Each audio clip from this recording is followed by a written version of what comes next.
And we're live. Hello. Oh wow. Oh my Hi god. everybody. Hey. Are we unmuted? Oh my god, we are. I didn't want to say anything until I was sure we were unmuted. No, It's Anna is alright. guest mod. Oh It's my a God. little bit weird because when we're in different places, it's always like, eh. Okay, so it's telling me that for some reason it's not the the live streaming is not smooth. Can people in the chat confirm that actually it's not smooth? Probably it's internet being a little Oh, Do you Anna, guys- you keep cutting out.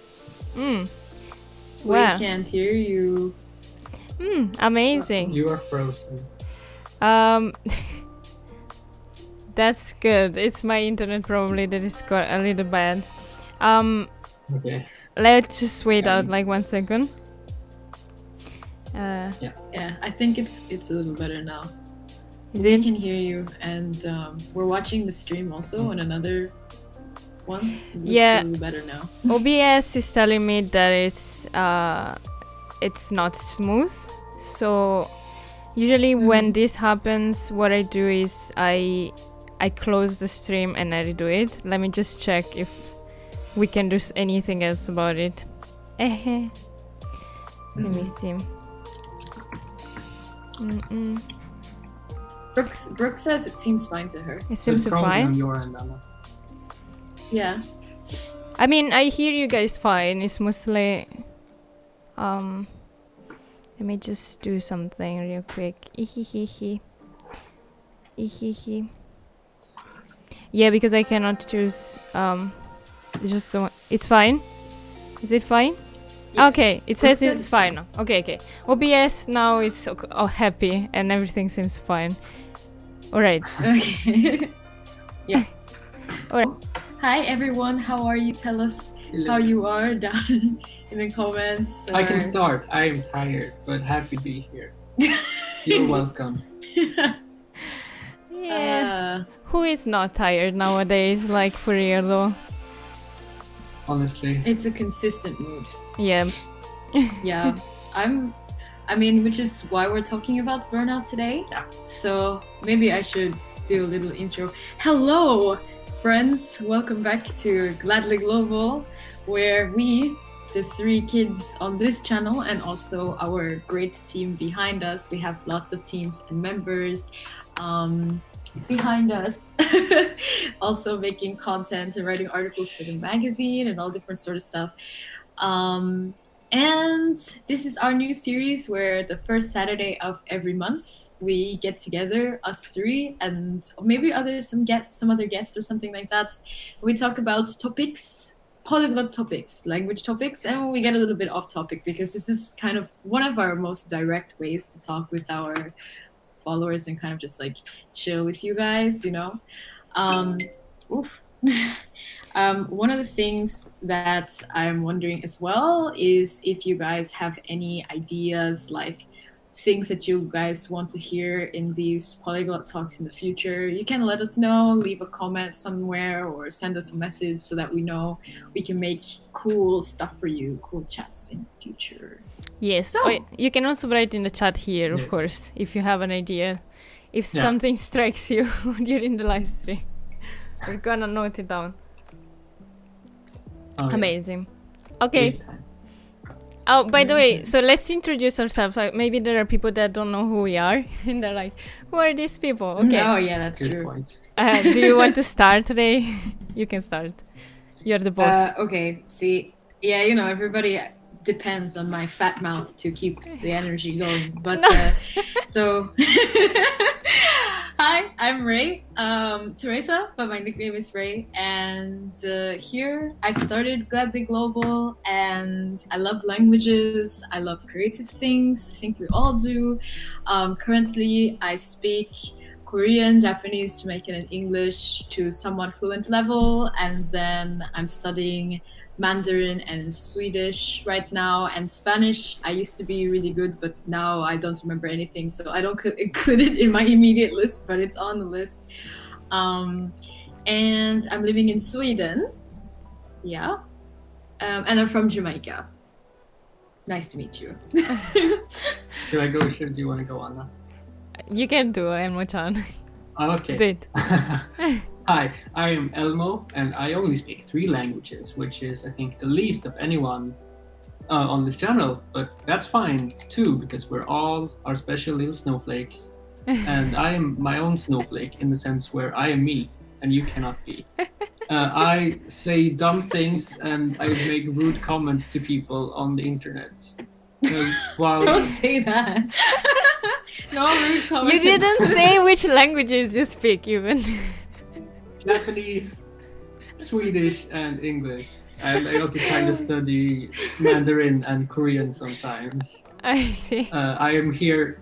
I am the comic relief, and I'm also currently living in Sweden, in case you couldn't guess from the fact that we're in the same room.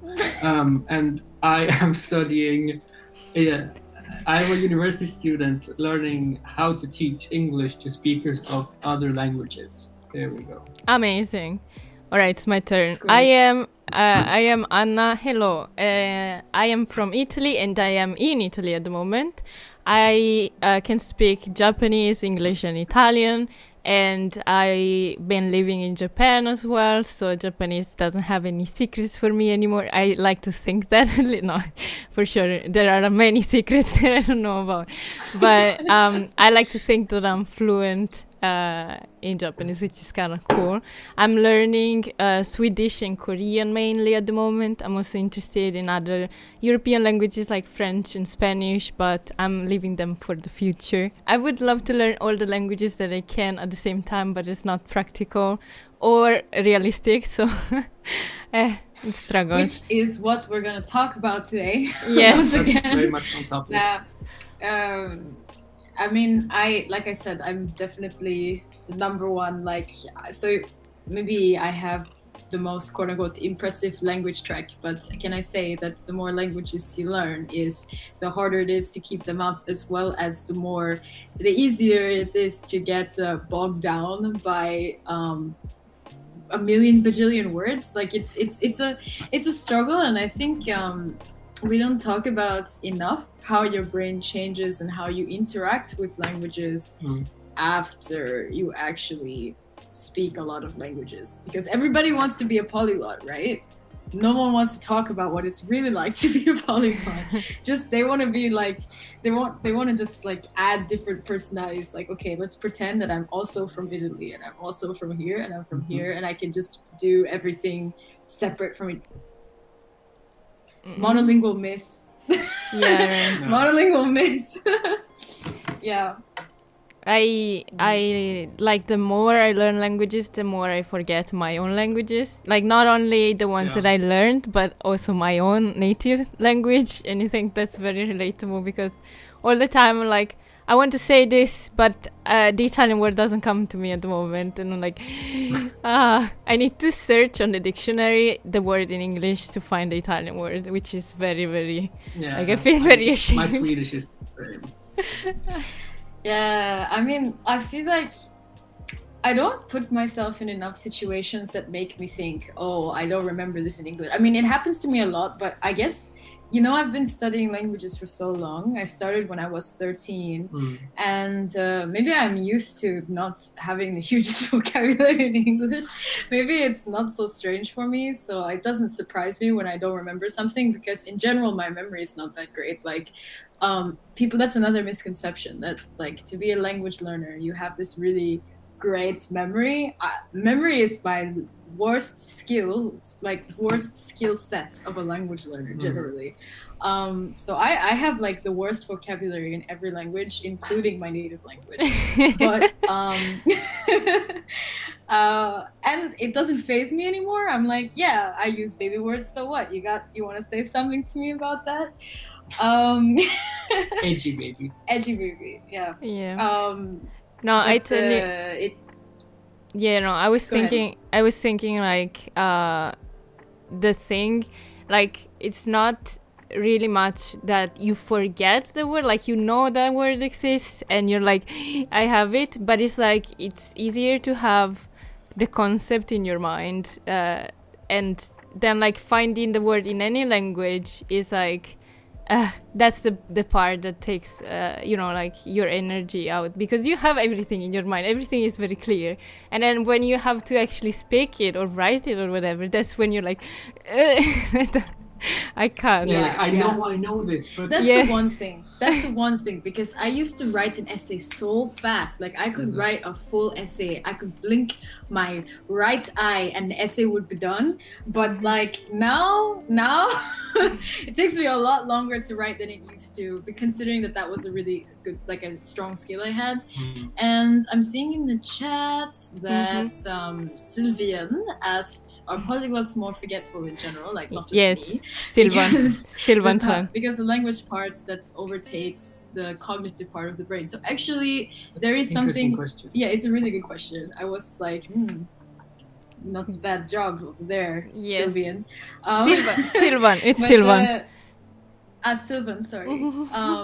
And there's a what do you call it? There's something actually called delayed lexical access, and basically the idea, if you can imagine it, your brain stores languages in the same parts of the brain. It doesn't create new compartments for new languages. It's just one big language container, so to speak. And so you add more words in there, and what happens is you stick your hand inside the box and you hope that you get the right word for the thing that you think of. But still searching for that correct word when there's so many different kinds takes your brain longer. Because of that, I don't know if it makes language learners or polyglots more forgetful in general, like outside of the speaking realm, like outside of words itself. I feel like probably not, considering that people say that languages actually improve cognitive function, because learning a language is essentially like a brain puzzle, helps build the muscle. Yeah. I'm just personally very forgetful. It's genetics. I remember nothing. That's a good alibi. I don't remember. We were on the night of the 24th of August, 1974. I don't remember. Anyway, no, I definitely agree that I think it's very applicable that polyglots may be slower when it comes to things that are directly tied to the language, especially word retention or what is that called? I had this word on my quiz yesterday and I can't remember it. When you, of course, indeed. Anyway, when you try and get an answer from someone, so not elicit. When you try and elicit like a specific answer to something where you need access to these words, it's like, is it this one? No, put it back. Get it. Hope it's the next one. But I don't think it really slows you down in other with like other cognitive functions. I say, as someone who is neurodivergent and don't really have the best cognitive ability to begin with. Baby. So yeah, I'll have to look it up. I was thinking. It's a very, very interesting question. Yeah, no, I was thinking while you were saying that I like whenever I learn a new language, the more languages I learn, the more I have like a standard set of words. And I was watching some videos about other polyglots saying this as well. There are like there's like a bunch of words that are like the essential words for language. So when you know those words, in most situation, 90% of the situation, you will be able to express yourself and understand what the other people are saying. And like the more I understand which words are these words, because I don't have a list, it's just in my mind. And the more I definitely, like, for example, the word interesting is one of those words. The word like but then, like, these kind of words are all like very words that you need to know, and it's best to know, and it will help you in every situation. Like I noticed that in the languages I know the most, like Italian, this makes me think like I don't have any more a good variation of words. I just speak one, and that's the words I use, you know. So like the problem is not like forgetting how to speak the language, but like forgetting all the different synonyms and variation that you can use to make your speech a little bit more articulate and interesting, you know. So yeah, I think that's the struggle. Yeah, definitely, and it makes sense as Well, as someone who's learning multiple languages, your focus is obviously on communication. And since you have to make space for many more languages than most people, you don't have the sort of capacity to also have all of these eloquent sort of rewordings of things or synonyms or what have you that any monolingual person like would have. Yeah, and I mean, I think it's also a telltale sign of a polyglot in the way that their mind works after learning multiple languages, because if you don't have that mindset, then and if you and you also you don't have the mindset to stick to specific to the core bits of the language that allows you to express yourself, if you're constantly searching for a specific word in another language, then it stunts your ability to grow and learn and develop your language skill. So that's definitely part of it. I mean, but the other aspect as well is that I like to think of it. So if we go back to our container analogy, and we have our container with a bunch of different words, what I usually tell people to do when they only they can't string together words, or they're always struggling to remember the next word, is that the thing about the brain, how you pull out those words faster, is you have to connect them to each other. So if you have a situation, that how does language come out automatically? You have a situation, and then your brain sees a situation and thinks, immediately throws out stuff that matches the situation or cue that you're having in your environment. So now imagine you're in another language, and so in the situation cues you this word and that word, but it's not a full sentence, or it's not something that is coming to you readily, your brain is going in like this. That's because the words themselves aren't connected to each other. So if you reach in, what is ideal is that you reach in, and when you pull out one word, there's 10 others connected to the word. Yeah. Right. So you want a string of connection of what do you call it? Neurosynapses, when you pull into that area of your brain. And that is what the practice and using language is about every day. So when you stop using it, what happens is that these connections start to break. So the information is usually in there, but your brain doesn't remember or keep these connections strong enough to pull them out the way you want to. Yeah, that's a very good point.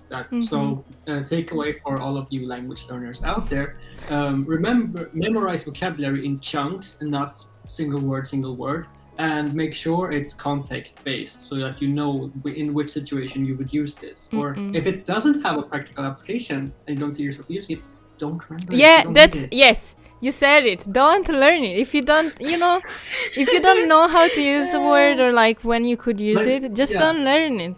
For now, it's okay. No, yeah, exactly. For now, yeah. Yeah, I love music, or I love listening to classical music or whatever, but I'm not going to meet the Japanese Philharmonic Orchestra or ever talk to them about it. So I don't need to have this extremely specific jargon or topic-specific language just now. If the situation should arise where, oh shit, this might come in useful, then I'll make sure to brush up on it or look up what I might need in order to communicate effectively. But it should not be, because you can't just cram random things in your head that you might need eventually. Yeah. A little goes a long way as far as language is concerned. Yeah, for sure. And I guess that's the thing too.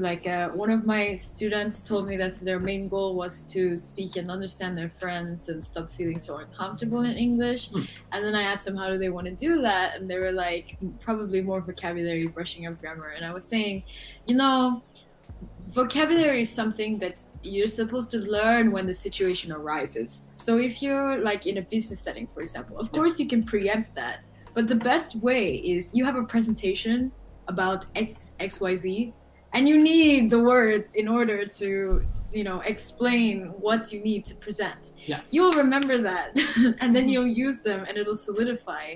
It's living through the languages that's going to give you the vocabulary that you want for that specific area, which is one of those reasons as well that maybe people have way too much ambitions for their vocabulary before they've actually spent time living in that language. Because you need to like live in the language and pick up experiences, and you don't necessarily need to memorize all of it before you go out into the world and test things and try things and interact with what you do know, the core that you do know. That's a very good point. Let me just add taking to the reading as an example. yeah.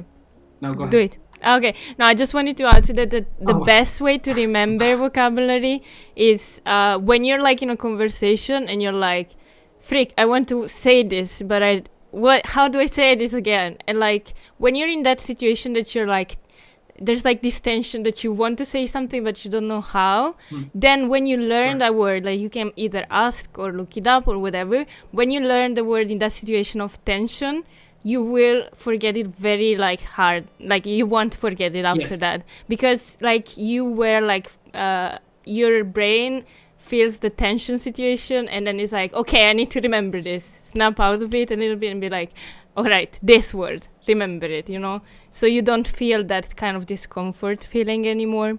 By the way, sorry, I want to interrupt 1 second because we forgot to say hello to everybody. Excuse me, where are our manners? I want to say hello to everyone. Yeah, but I want to say each person hello. All right.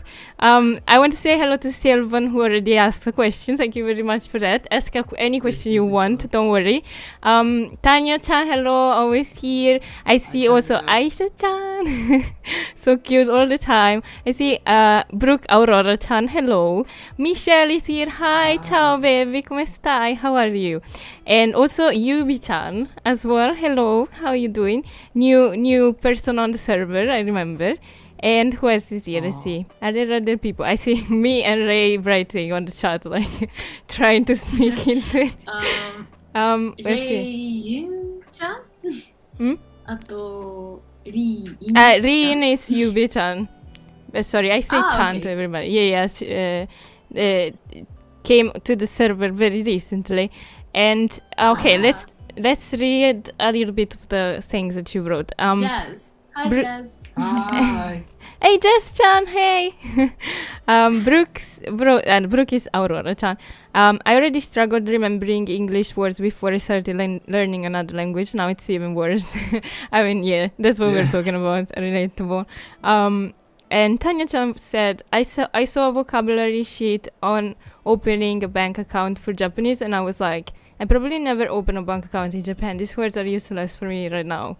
Can I say to them that whenever I had to do stuff in Japan, I would have like the sheet to like write stuff and my phone with the dictionary open next to it and just taking my time, you know, translating the words that I didn't know, you know, like nobody's gonna judge you if you're gonna do that. Like if it's a document, you need to make sure that everything you write is correct, right? So there's no shame in it. Like, yeah, like now that I've lived in Japan, like I can totally have no fear to go to the bank by myself, to cancel on my own, to, like go and talk at the doctor and all of these things. Many times I went to the hospital that had an English interpreter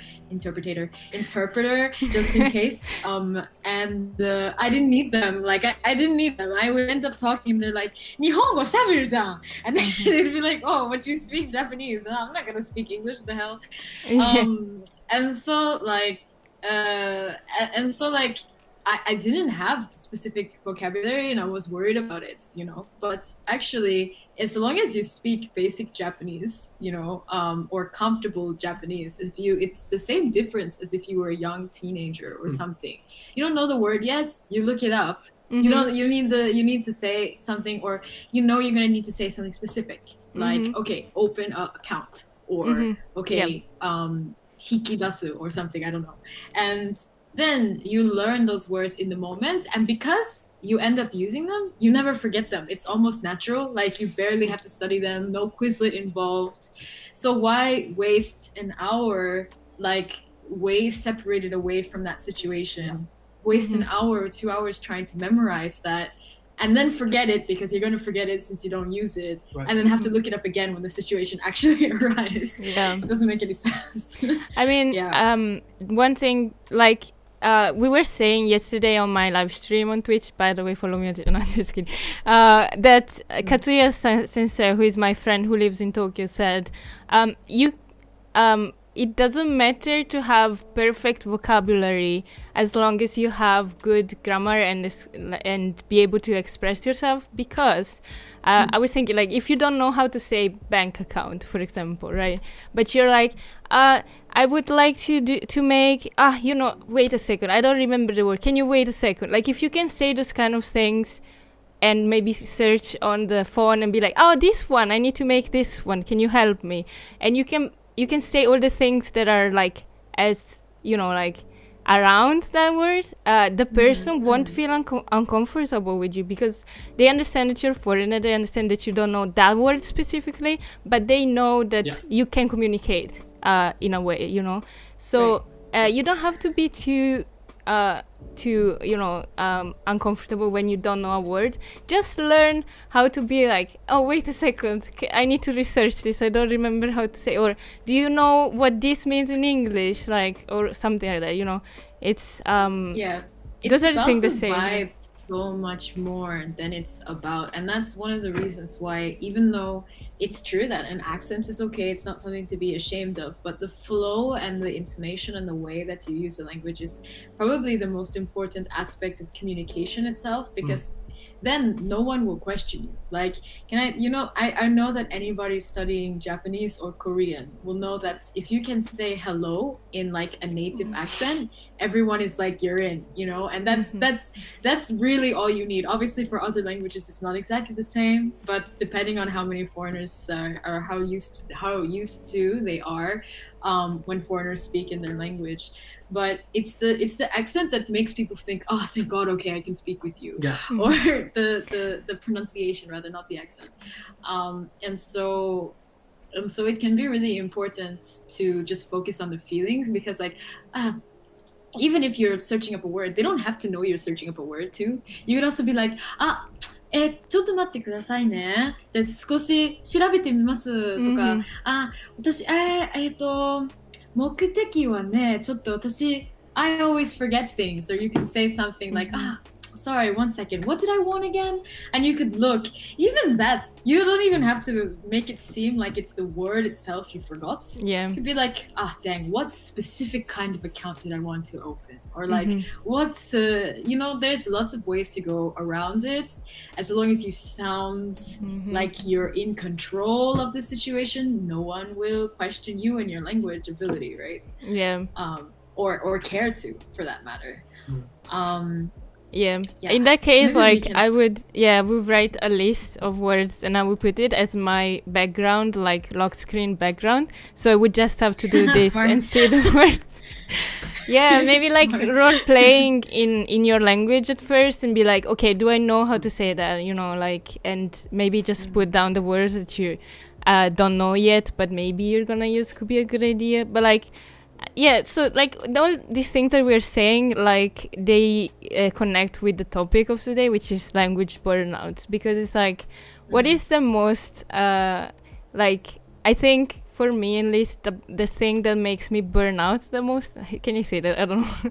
That makes me burn out most of the time is when I have like so many things to learn and I don't have like a practical application for it yet.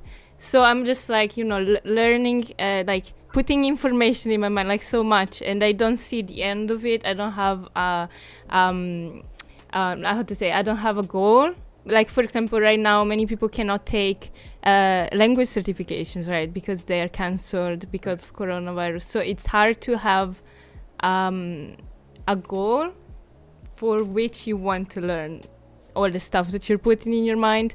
And like, it's fine for me. Like, I can do this mechanically for some time. And then at one point, I would just be like, I don't want to do this anymore, And that's just like... Yeah, that's my experience at least. I invite everybody to write in the chat, like, what is your burnout, what do you say this? Burnout... Trigger, yeah, that's good. Like burnout triggers and experiences that you had. So while we talk about this, then we can speak about your experiences as well. Because I think it's it depends on the person, right? Of course. Yeah. Mm-hmm.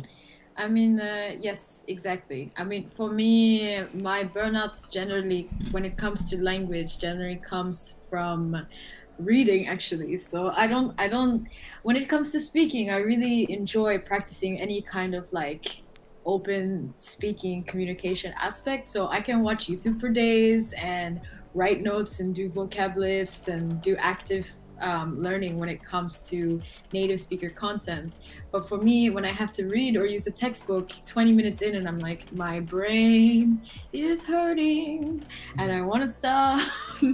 And so, you know, which is probably very different from a lot of other people, just the opposites. They spend certain amount of time listening to a TV show without subtitles and they're like, my brain is going to explode. But it's really, but at the same time, it's difficult because if, for example, in a language like Korean or Japanese that I already speak very well in, it's not so useful for me to study that way, you know. Like if I want to balance my skills, I really should be using a textbook or something like that, since I'm already pretty strong when it comes to speaking. Yeah. But if I'm only doing that, I'll burst into burnout, you know. What about you, Emma? Oh yeah. Oh, let's see. Things that trigger that give me burnouts. Studying, basically. No, but it's like I'm one of those that are people who are so tied. Like I'm so based on like sort of communicational aspect or whatever when it comes to languages. Where if I don't have a direct purpose or I'm learning things through active sort of usage, like then I don't want to do it because like if I feel like I cannot remember, I feel like I don't see the point of it and I don't see the end goal of it, like Anna mentioned. Like, but if it's all done intermittently, like for example, I'm going to use Japanese as an example. This is the only language they speak to any sort of degree which is not English. Same.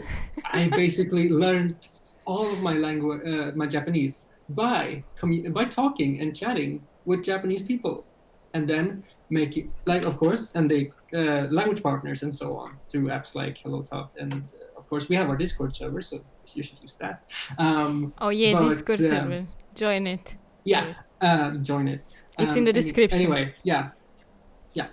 But yeah, so communicating with native speakers, and of course they'll correct you and give you feedback. Oh, this is actually a better way to say this. This sounds much more natural. Or you don't need to use this particle here because this is a verb and not an adjective, or whatever it may be. They give you feedback. Oh, that's so useful. I'll remember that for next time. And then, and I think it's. Maybe it works extra well in like pictographic languages like Japanese or Chinese, where all of the words are basically, well, I mean, they're is it called sign in English? What is characters? Symbols? Symbol, yeah, well, a character symbol. So it's like, it's a very clear visual representation of the thing itself. So then I'll, like, as soon as I run into a kanji or something that I don't know, I'll keep seeing it everywhere for the like next week, and then just happen to be because now I'm aware of it, so then I notice it when I see it, even if I still haven't completely figured out the meaning, for example. But anyway, point being, I hate textbooks and flashcards and all of these things that people use to study languages because they make you burn out, and I don't get anything out of it. Yes, they make me really demotivated, and which is interesting because it's funny. I feel like that's another thing that we should talk about. That there are some like some blocks that people have to get through. You know, like even like how I said, I do need to study with reading. Like that's what I need to study. And I need to use textbooks, at least to some degree. At least, especially as a complete beginner. Yeah, and that's sometimes the thing that causes burnouts even more than the action itself, is that your mindset against the thing. Yeah, you know, your expectations. So you're fighting against your own like self in that sense. Yeah, basically. And you have to kind of like open up about that issue and like open up about your connections, what your image is of that thing, because essentially you have a preconceived notion of what it means to do XYZ task. Yeah. And sometimes even just starting to do that task already burns out half of your emotions and half of your energy before you even start doing the task. Which is annoying. Yeah. Yeah, no, that's a good point. Because I remember that you actually enjoyed using the textbook the first time that you did it, and you were like, "This was fun." What? Yeah. But you like spent months hating it before then. I'll not touch the thing. I'll not touch the thing for like a month. Then I'll do it once. And be like, oh, this was actually kind of fun. And look at this. I know this word now. And then I won't come back to it for another 5 months. It's so stupid. I guess sometimes it's also like kind of a trauma in a way, you know, like something that you convince yourself that is bad maybe couldn't be that bad. Like, I guess it's good to make sure you know what is good for you and what is not good for you, but also like keep your mind open, because maybe like every day you're a new person, right? You're not the same person that you were yesterday, and could be that maybe in this part of your life something that you thought that wasn't good for you could be suitable, you know. You never know. Let's read a little bit of the chat, shall we?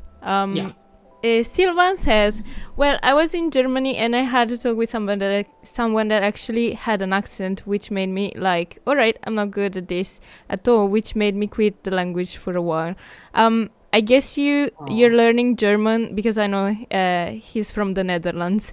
You're learning German, and I don't understand if you were like put off by the fact that they had an accent or you had an accent. I think it's a regional accent, like a dialect. Oh, so you couldn't understand probably what they were saying because it wasn't like pure language, let's say. Standard language. I guess that's something that happens. Like in any country you go, there's gonna be regions where people, or like like in Italy, for example, there's no place where everybody speaks like the perfect Italian. Only in the news on the TV they do. So it's something that you have to, you know, it's something that you will have to encounter at one point, I think. But also, it depends on the person that you meet, because it's also on them to make you feel comfortable and maybe trying to speak a more standard version of the language. Of course, I would never speak my dialect like with Italian learners, because that's not useful nor like, you know, effective, nothing. But we need to keep in our mind that a lot of people are monolingual and don't know the struggle of learning a new language. So it's in that case, just be like, okay, sorry, I don't understand, and move on with your life. I think that could be also a thing that you can do. Yeah. I don't know if you guys have something to say about it. It takes two to tango. Yeah, no, I think it's really important, that attitude of, you know, oh, I didn't understand, time to move on with my life. Honestly, that could go for anything. Like if you start to feel frustrated with something, I mean, it's okay to close it and start again tomorrow or start again next week. Yeah. I think the big thing with language burnout specifically is that you need to find a better balance between objectives and skill objectives, and then like tick box goals. Because if you have just like, okay, I want to do this and I want to do that and I want to do this, which isn't necessarily specifically about Sylvan's problem with the accents, but it's like you have these very specific expectations on yourself, and when you can't achieve that expectation within a short period of time, you feel very like you're disappointed and you're angry, and then you emotionally feel frustrated by having to battle with yourself, because it's like, I was so sure I wanted to do this. Like this morning I was really excited to do this, and now I can't do it, and what is wrong with me? And you know. Yes, I recognize the feeling so well. Very relatable. That is me with anything, and not just language. It can be anything from like any hobby, or I want to say I want to watch this movie. I want to watch The Godfather Part 2 because it's one of my favorite movies. Although I like the first one better in general, but anyway, I want to watch this movie. I think about it all day or maybe for a week. I want, okay, on Saturday I'm gonna watch this movie, and then I sit down and watch it, and then like 10 minutes in, I'm like, okay, no, I don't want to do this. And sometimes that happens. Yeah, but in anything that you learn as well, like I think if you want to start learning piano or something, you know, at the beginning you're like, yes, I'm gonna be the next Beethoven or something, and then you start and you're like, oh freak, this takes a lot of practice, like my hands don't respond, you know, like, and you spend 1 year learning it and your hands are still like cannot move properly, and that's what it is, like it takes constance and practice, and you need to like be aware of that from the beginning. And I think you also need strong goals, like you need strong goals to like have in your mind and be like, that's what I want to be, that's what I want to achieve. And because if you don't have that, it's too easy to give up. Not too many at once, because it also that devalues the goal, you know. So you want one strong or two strong goals or something like that for a time period, because then even when you're fighting against something, at least you come back to that one thing. You can keep reminding yourself, no, at least this one thing. But if you have like 20 things, I want to do this book, I want to talk on Hello Talk, I want to do this, I want to do that. So you have like 20 things that you want to start doing that you're not used to doing yet, right? When it comes to that point when you're low energy, not feeling like doing things, you don't have something directly to say, okay, I just need to do this. You have 20 and then you're like, that's so many things to do. I hate my life. And but then really, you don't. want to do all of them, and you put all of that pressure on yourself. Don't do that. Don't do that. We can move on to the next one. Yeah, we have a lot of questions. We have comments, which is really exciting. I'm excited to see what everybody is seeing. I kind of skimmed towards the bottom, but then I was like, no, I want to read them. I cannot read from over here, so I'm completely dependent on these two. Jazz says, burnouts usually happens for me when I get too excited about learning something. And so I make all these plans and lists and things to do and learn, things to read, things to watch, etc. Then eventually I realize that I don't have the time or energy to finish everything and get overwhelmed. So this is so like, can I tell you, it's hilarious. So you guys know that we have the Gladly Global membership, where every Sunday we meet the accountability group and we talk about what went well and what did not go well. And sometimes there's usually a burst of energy in the beginning of January as well as like at the beginning of a month. There's like it depends on where, but there's a burst of energy and everybody's like, guys, I figured it out, you know. And then everyone comes like, yes, this is it, I'm really excited, I finally figured out what I want to do, this is what I'm gonna do. And especially with the accountability group, there's also some security that like, yeah, I'm doing my goals with everybody now, I'll definitely get everything done.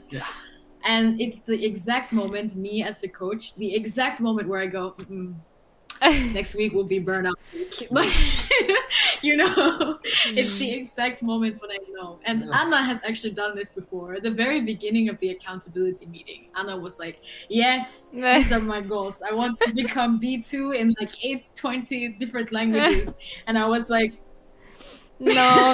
But the thing is, I think that's the best part about this. It's like, we're coaches in a way, but also we experience all of this. Like, we know how it is. We know how it is. So like, I think it's good to speak about it because it doesn't only help people or whatever that are watching the stream, but also ourselves, because like, it's just nice to know that you're not alone, first of all, and also like which things could trigger a burnout and like trying to avoid them, like for yourself, for who you are. And I just think that just a thought that I had. But it's a little bit you know, from my position it's a little bit difficult because sometimes it's like, okay, they're so excited, right? So you don't want to tell them, no, you shouldn't do anything, you can't handle all of that, because also it just crushes their spirit, right? They're like, but I want to, like, this is exciting, I'm ready, like, they're so I'm like, okay, how do I say this without ruining their, you know? So generally it's more like, okay, try it for 1 week, see how well it goes, write it down, see how it works, you know. We can talk about it after, but in my brain I'm like good. And so, but here's, now you know the secret. So it's definitely true, you have to force yourself and know yourself well, like, and how much time do I actually have, know your limits, try very hard to to change one thing at a time instead of changing 10 things at a time. Exactly. And something like that. Yeah, but and just to add on what Anna said, like the thing about us knowing exactly what you're talking about, I mean, everybody essentially has the same struggles, just at different levels. Yep. One person has graduated and learned that this is what happens and moved on to the next level, and one person maybe is at the start and has never experienced, or some person is still struggling with it, some person has already, you know, way past, and even when you are past a certain level, you still experience it at some level, right, like at some degree. So it is that's something to also think about too, why it's so valuable to talk with other friends and people in the community, because we all understand, even if we have very different ways of learning and ways of thinking, the core of our struggles, generally most people share them, you know. Yeah. And it's important to note that, like Ray said, that like this never goes away ever. So learn to live with it and learn how it works for you, so that you can sort of compensate for it when you can, but don't expect it to be cured. And to add to what Ray said, also, sorry, I wanted to add, people like experience struggles in different levels based on what they're doing. So there could be people that are learning one new language, it's only like their first language after their native language, and they experience like struggles that maybe for a person like Ray, who already knows 7 languages and is learning, you know, the new one or 2 at the same time, and she's like, psh, she could be like, psh, are you just learning one language and you're complaining, like, look at me, and my problems are worse than you. Like, it's important not to do that as well in the community. I'm not saying that Ray they never did this before. I tell you, but don't be supremacist. A language is a language. Like anybody experience struggle compared to their life experience, so just be open-minded and try to, you know, be supportive always, and never like let people down. I think that's an important thing as well. Yes. Yeah, we try to create labels and boxes for different problems and different learners, but actually everything is spectrums, everything is gray area, everything is everyone is very unique with different a description. So it's important to remember that when we interact with people in the community. So next, Michelle says, my burnout is related to speaking, because after many years of studying a language, I still struggle a lot, and sometimes it's difficult for me as a full-time college student to work on improvement. Yeah, I think generally, especially, and this is something that I think about as someone who speaks 7 languages and is a language influencer, and when people look at me, they already have expectations for how I should speak the language, or how I should be in the language. And we already discussed that my brain actually functions a little bit slower. Even in English, you guys will notice I trip over my tongue quite a bit. Today I'm not so bad, but trust me, on a little lower energy day, and it's much worse even. And if I don't focus. And sometimes I find practicing to be harder now than I did when I first started learning languages, because when I first started learning, I wasn't ashamed. I wasn't worried what people were going to say about me. I knew that learning Japanese and Korean was difficult. So like if I said even half a word, I was like, yeah. I did it. I did it. But now it's like if I say something, if I practice, people have expectations on me and I feel worried. And I think for you, Michelle, as also someone who has a big following online and who has maybe been studying for quite some time, you feel this pressure that you should be somewhere, and that people are expecting you to be somewhere. But you maybe this is where you have to break that expectation of yourself, because in the end, what other people say, people always have something to say, but what other people are expecting should not translate into what you expect of yourself, you know.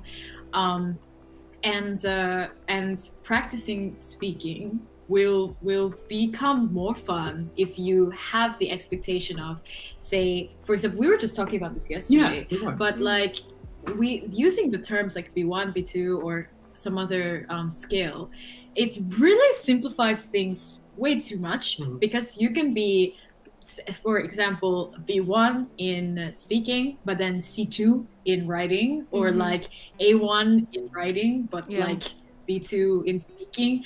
And really I feel like we should start doing that, start discussing our language skills far more than just an overall number, because it makes you think that if you can do this much in one skill, then automatically you should be able to do this much in the other skill, which isn't true. If you spent a lot of time building this skill, why should you expect yourself to be on the same level? No, you focused on this. You're good at this now. You should be proud of yourself. Pat yourself on the shoulder. Now it's time to focus on this one, right? And that's great, you know, not to feel stressed about it. Yeah, no, I just wanted to say, the thing is, like, if you're not doing it full time, then, like, don't feel bad about it, because every time I see, like, people making videos on YouTube be like, oh, I learned Portuguese in 1 week and stuff like that, and I'm like, you know, first of all, no, but second of all, I'm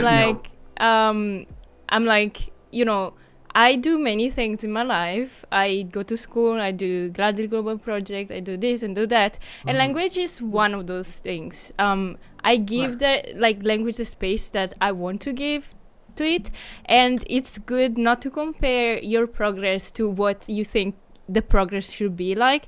It's okay if it's not fast like other people, or, you know, it could be a little faster than other people as well, you know, like you just have to balance what you like, the amount of time you want to give it.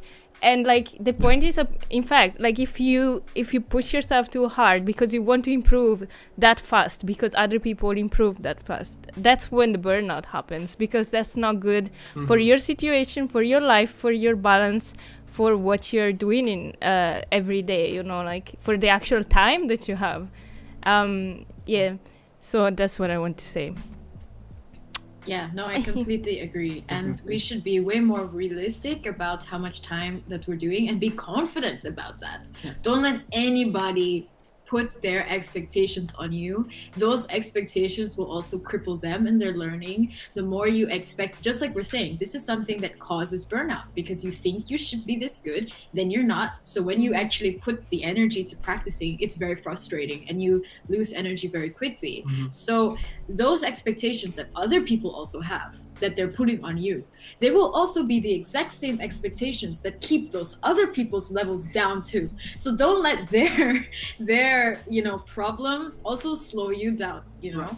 It's the most important thing. And you will always have low moments when you don't have confidence or you have some insecurity, but that's okay.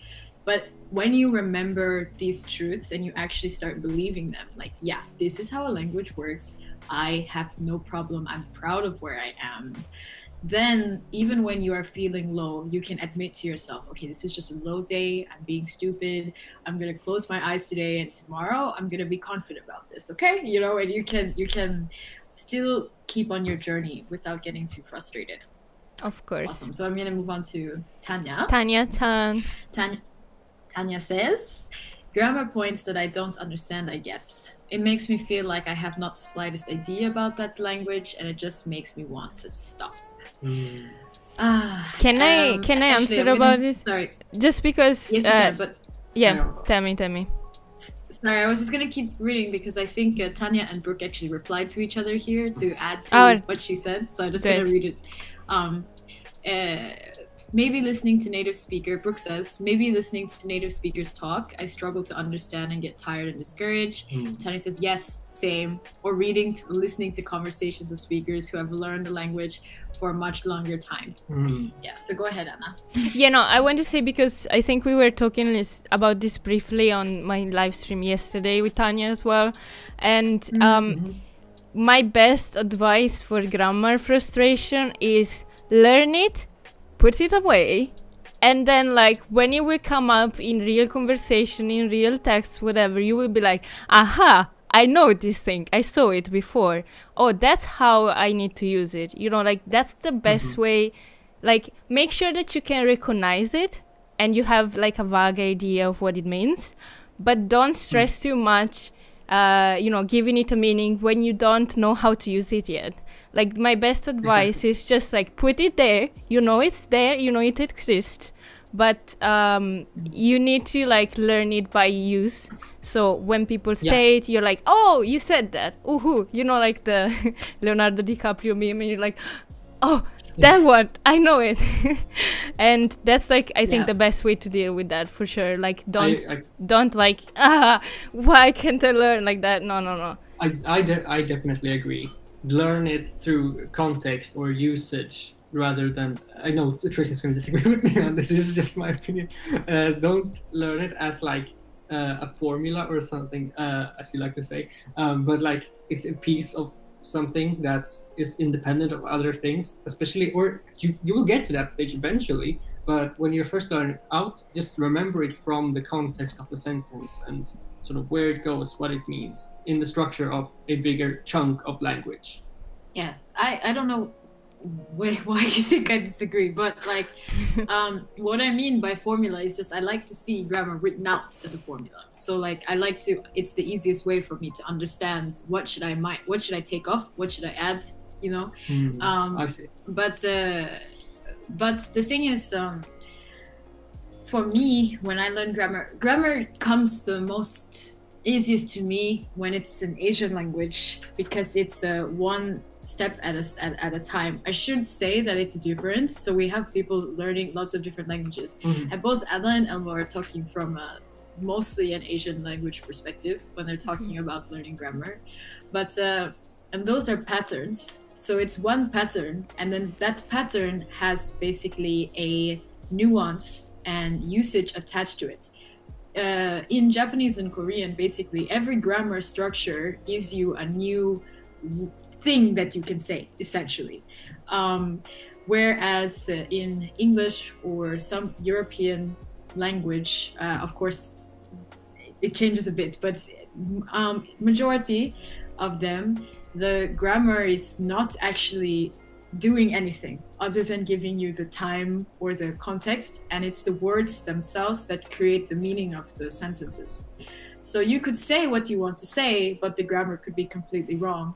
Whereas in an Asian language, what you want to say is entirely dependent on the grammar, and not so much the words that you use. Very, very small with the words that you use. So for me, I found that context is king and nuance is king in Asian languages. So I also did the same thing as Anna. For me, I learned the formula. How do I build this grammar? And then you put it away. Maybe you look at a few example sentences and try to get it. But if you don't 100% get it, that's okay. When you encounter it in real life, you go, okay, but what was the vibe? What was the feeling? What emotion was behind what they said?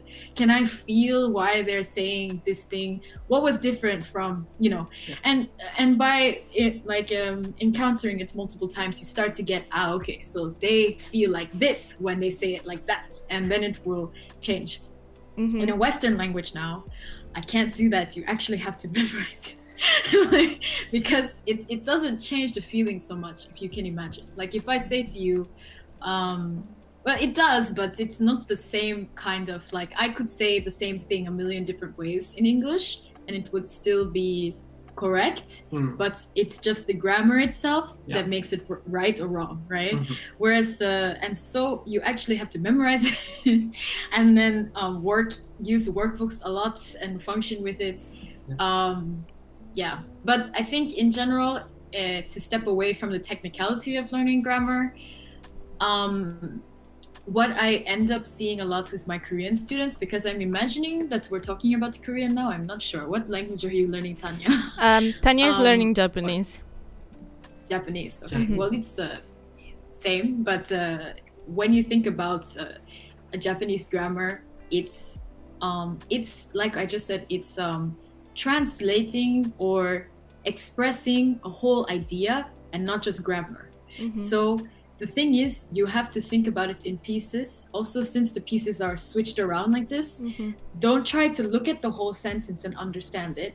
understand one piece at a time and what that one piece is translating to you, and then move on to the next piece. So I have some students that I teach Korean and Japanese, and what they do is they try to understand the whole sentence, and they're like, their brain fries because they try to say word by word into English, and it doesn't work. But if you were to look at one piece, and then you say, okay, in the market will be one piece, and then went to school would be one piece, and then the sentence doesn't make sense. I'm just saying random shit, but like, you know, and then you can say, okay, if you have in the school, and you have studied hard, and you have yesterday as 3 pieces, then you can reorganize these 3 pieces and understand the statement. But if you understood every single word individually and it's just one big jumble mess, it's a lot harder to understand. So take it a piece at a time will maybe help you to feel less intimidated by grammar. And can I add something to that? Because I remember me struggling with Japanese grammar, and I was thinking, the more you go up to the level, the less grammar has like a specific use that I will explain. This means that you learn the basic grammar when you learn the basic of the language, the basic things of the language, and then when you go up, you will learn other ways to say the same thing that you learned already, you know. So it's different ways to say the same things. Sometimes they have nuances, sometimes they don't. But like, remember that a language that you're learning is not different from your native language. In your native language as well, there are 1,000 ways to say the same thing, right? There's no like one correct thing to say one thing. So remember that like learning grammar and vocabulary or whatever, it only expands the ways that you can say the things that you want to say. So don't try to encapsulate like hard everything. Okay, so this one means this, and that's the only thing that it means, you know.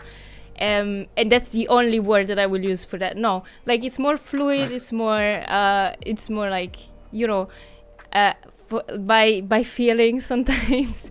A lot of Japanese grammar is like, oh, but I feel like this could work here. And always remember that it doesn't have to be 100% correct, like as a native speaker would say it, because you are your own person, and like even if it's kind of weird, but they understand what you mean, it's alright, in my opinion, at least. Like if you can express yourself, it's okay.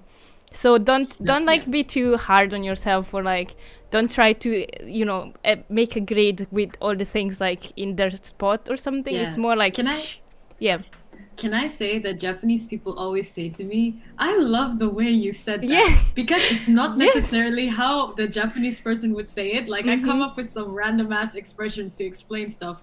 Correct grammar, but weird like expression or weird building, or my choice of words is maybe a little bit special. And you know, and Japanese people are like dying, like, that's great. That's so funny, or something, you know, which I enjoy because it adds character to the way I talk. So of course. Don't feel stressed about it. I also see just later on, because they were replying to what we were talking about. And the question is there a website for webcomics in different languages? For Japanese, usually when you want to read webcomics and comics in other languages, you just find the app that goes for like that's from that country and doesn't have the English at all. So for Japanese, maybe Manga Zero is I will type it in the chat. I mean, you can still Google it in Japanese and find results. Like if you type something on Google in the language, you will most likely find results in that language. Or you can change also the language and go like show results in, and you can do that as well if you want a broader research. Cool. So let's see. Then the second half was talking to natives, right? And struggling to listen and understand. Excuse me. This one, guys, is just a muscle. Oh my goodness. Do you want to say Elmo is maybe the king of this, the king, queen of this? I don't know about that. Because Elmo cannot cannot write Japanese very well. No. And never used a textbook. By hand, I can text fine, I think. But never used a textbook, in No. other words, is what I'm trying to say. Yeah, okay. And never learned it the traditional ways. So like Anna and I would have done. But they can speak with people just fine. So maybe you have some insights. Do I have some insights? Don't beat yourself. Don't beat yourself up. You're gonna struggle with this. It takes time because, as Ray pointed out, it is a muscle. It's all about practice and retention, and it gets a little bit easier every time you do it. So it's gonna be frustrating, especially starting out. The more you do it, the easier it's gonna get. But focus on. Don't get annoyed at the words you don't understand. Focus on what you can understand in the sentence, because most likely you will still understand enough to understand what the person is saying. Maybe not the exact nuance, but you will know enough to be able to answer. And then you can always ask or make a note of the different parts and learn them for next time if you ever end up in a similar situation. So it's basically just taking it one step at a time, which is frustrating, I know. I hated that phase. I used to, like back in the days when I would spend hour after hour on phone calls and whatnot. This happened. I was just starting out, and I think I remember one of the person, some Japanese lady I was talking to, we were talking about food, and I loved Japanese food, and the fact that I love Japanese food, and we're talking about sushi, and I don't remember the example. Hold on, there was something about sushi 屋さんがなんとかなんかあるとかいる Yeah, I messed up ある and いる in Japanese, which is like to be, but いる is for humans and people, and ある is for things, like objects. So, and I got so frustrated at because I felt like, I'm never going to get this. This is. I still do. Yeah, I still do. See? No, it's exactly. But it's one of those like super basic things that, like, and even 5 years later or even longer, like we still struggle with it. I mean, it's just your brain automatically says one of them, and then you have to correct yourself after. Like, usually it's about how fast do you correct yourself so that someone else doesn't have to correct you. Yeah, exactly. But I guess I would just add that for listening, right?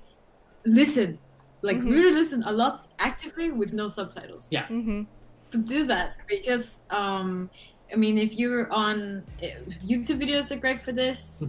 TV shows are not the best just because you want to know what's going on, so it frustrates you because you don't know what's going on. But if you watch something that you know the context for very clearly, like somebody gaming or somebody maybe, I don't know, answering questions about themselves, stuff you know relatively, even if you understand like 20%, keep watching it. Let your ear just be exposed to it. People, it's really, honestly, it's magic. I'm gonna just say that. Let's think about listening as magic, because there's nothing you can study to make listening easier. It's just that your brain keeps listening, and then at some point there's a click, and now you can hear things. And so like with Swedish as well, in the beginning I didn't understand anything. It sounded like that's what it sounded like to me. Honestly, I mean zero. At least with Japanese or Spanish or Korean, I had listened to music and stuff before, so it sounded like something. But like Swedish sounded like nothing. Blah, blah. So, blah. I remember the stage in Japanese. I was at the stage where I could distinguish the sounds. I heard all the sounds, but I did not. I had no clue what was one word and what was another word, and when which one word syllables didn't belong together. Yeah. Like it was just a big mess. Like a big jumble of noise. Yeah. That's what I like to say. But can I say also that? Yeah, sorry. Like concerning to what Elmo was saying, that they were saying, like concentrate on the things that you understand, not on the things that you do not understand. I want to stress this point, because after living abroad in Japan especially, we're talking about Japanese a lot, but this applies to any language.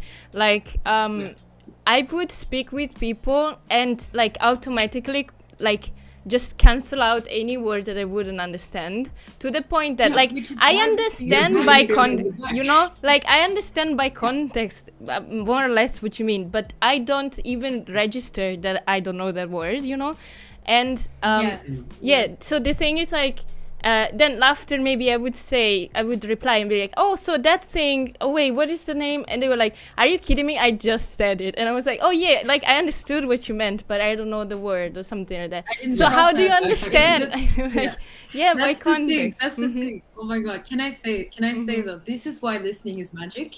And so that's why you need to stop thinking. So many people think, it's because I don't know enough words. Wrong. That's why I don't understand what these people are saying. No, it has nothing to do with that. It's literally just exposure. I mean, of course you need your base, a strong base, but after like 200 words, that's like nothing in the grand scheme of things. I promise that if you count, at least 200 words, right?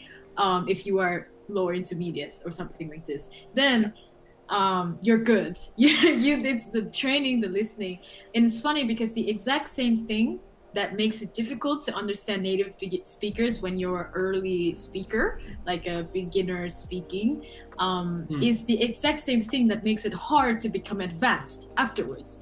Because now that we are advanced learners, our brains delete all the stuff that we didn't understand, and we just understand immediately. So when we're trying to learn now, I didn't hear the words I didn't know. I understood everything, but I just skipped over the stuff that was difficult for me, which in essence is exactly what children do. When you watch news or you watch an old TV show that had a lot of like adult themes in it, but you had no idea. And then when you get older and you come back and you're like, because your brain just went, exactly. Studies show that you need you need to understand about 90% of the context understand 90% of the information to sort of get the context of things. So focus on the 90% that you obviously do understand and not the 10% that you don't. And so it's true that don't get annoyed at not knowing every single word or being able to give the dictionary definition like on demand like that. That's not what you want. You just want to understand and communicate and have fun, most importantly, with the language. And you are not going to do that by beating yourself up. The best way to learn a word is not like by knowing the translation in your own language, but by knowing how to use it, the meaning, like in which context it's okay to use it.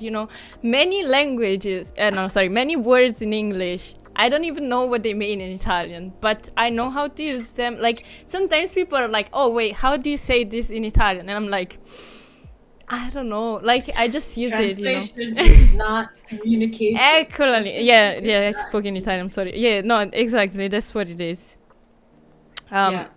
Exactly. I wanted to ask the chat. If they have any like last questions or things that they wanted to add to the conversation, some comments, some things that you thought about.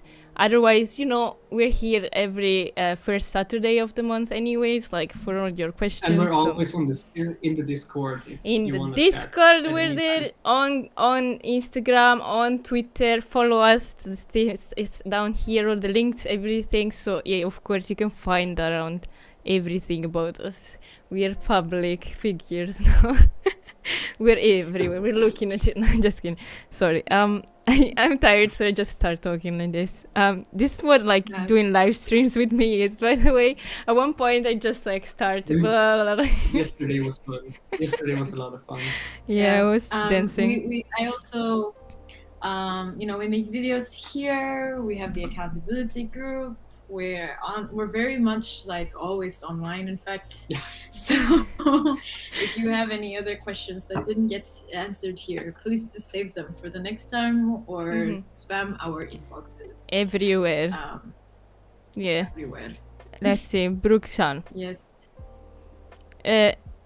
Oh my god, I've been thinking about that a lot. How many words I didn't know as a kid I now understand. Right. It's relatable. It was a really nice conversation. Sorry, tell me. No, I just want to say that, did you know that the average the average 10 or 12-year-old in English knows about 5,000 words or something like this. But the average college student knows about 20,000 words. Let that sink in. Let that sink in. That's a big ass gap, guys. That's a big ass gap. Yeah, no, it's true. It's true. How many words do you know in your target language? Do you think I'd count? There's a test actually that I've been thinking to myself I should go and check, which is really interesting. Should I also say that learn Chinese because Mandarin is the best. Let me tell you why Mandarin is the best. All right, this will be my last comment, I swear. But Mandarin is the best because as a businessman in China, all you need to know is 8,000 words. Average businessman in China, 8,000. Compare 8,000 to the 20,000 that an English speaker knows. Yeah, it's less than half. And that's a businessman. I don't need to know as much as the businessman, to be honest. I'm good with like say 5,000 or something like that, honestly. Yeah. But that means that even at that level, because for me as someone who can't memorize things, Mandarin, my love. I just want to look up because I did a test last term in English. Words? Yeah, I think I'm around 20,000. Oh, cool. Okay. So humble brag. Non-native speaker. Well, speaker. All right, I see. I mean, Elmo-chan is so good at writing, not essays, but like writing texts. I could never, like in English. I don't like writing in general. I think that's the problem as well. But like writing in a different language is always. And I think Elmo-chan is very good at writing in English, and kudos for that. Kudos to you for that. English and not having language. Yeah, kudos to you. Kudos. I also see, I'm reading the comments. Tanya says those are some mind-blowing numbers. And Jazz said, I've just started learning Mandarin this year. I was so scared of all the characters and tones at first, but I'm actually really loving the language. Aww. And can I just say that really this is the fault of like every language is like, oh, that sounds Chinese to me, you know, like in the underlying aspect of culture, everyone thinks that Chinese is so hard. English is hard. I'm upset. Oh, like, yes. Honestly, Thank you for saying that. If I was born Chinese, I wouldn't learn English because Chinese has 0 tenses. For those who don't know, no past tense, no future tense, no auxiliaries, no conjugation whatsoever. Yes. No plural nouns, no singular, just words. That's it. and it's amazing. I mean, of course characters, you have to remember them, and of course tones are a bit difficult, but it's like one struggle, you know, they've chosen one struggle, and that's great. Instead of 10. Yeah, no, that's also like that's a good thing about Mandarin. There's also a bad thing about Mandarin, because if you come from a Romance language like me, we have so many ways to say all the verbs or the tenses or the persons, and like it might, like especially when I started learning Japanese, in Japanese there's past form and non-past form, then other things of course you can add, but at first I was like, how do you even express yourself if you don't have like 10 verb tenses or stuff like that? And I was so lost. But I guess that's you know, like that's also another thing, like I only have these tools in my hands. How can I be myself with these tools, you know? It's also something that you need to figure out. Yes, it is. Of course. So the learning curve is stark, but once you get it, it's like click, and then there's nothing else to learn. That's kind of how I feel. Whereas like in Japanese or any other language that has a complex grammar, what happens is at first it's not so difficult because you do the easy grammars, and then the more you study, it still just gets harder and harder and harder and harder. Whereas Mandarin is like, it's hard, and then after like a year or 2 years, it's like, there's nothing left. It's done. That's it. It's over. Which is great. Yeah, that's true. It's true. Oh my god. Sorry, I'm reading the comments. Yeah, I'm laughing. Sylvan says, I can't recommend the Dutch grammar to anyone. Like, Yeah. I really want to learn Dutch just because of everybody says Dutch is a crazy language. Like, how can you even, It's you know? insane. I mean, I don't even know what it sounds like. I've never heard it spoken out loud. That's how I feel about Finnish. I mean, I've heard it, but I love the Finnish. Finnish is like Japanese. It's weird. Like they, you know how in Japanese you add like things after the noun. So like if I want to say in my car, I would say like car in my ni de or something like that, right? Yeah.